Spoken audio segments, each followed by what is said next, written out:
Quel problème peut-on résoudre avec nos deux formules et laquelle appliquer? C'est la vidéo bilan du chapitre. Si dans un problème, on ne vous donne pas la formule à appliquer, il faut commencer par schématiser la situation. Pour ça, vous dessinez l'échantillon et la population globale. N, la taille de l'échantillon, sera toujours connue. Et vous regardez si vous connaissez P, P' ou les deux. Notez que parfois, dans certains livres, P' est noté F.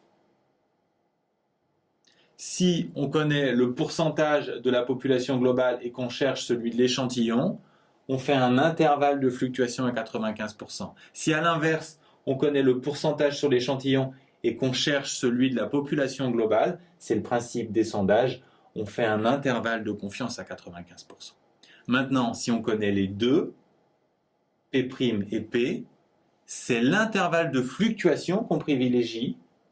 Donc on le calcule à partir de P et on regarde si P' est à l'intérieur de cet intervalle pour savoir si l'échantillon est normal ou pas. Dans tous les cas, avant d'appliquer les formules, il faut vérifier des conditions d'utilisation. Il faut toujours que la taille de l'échantillon soit supérieure à 25 et toujours que la fréquence utilisée soit comprise entre 0,2 et 0,8. Quand on applique les formules, que ce soit pour l'intervalle de fluctuation ou l'intervalle de confiance, on arrondit toujours par défaut la première valeur et par excès la deuxième.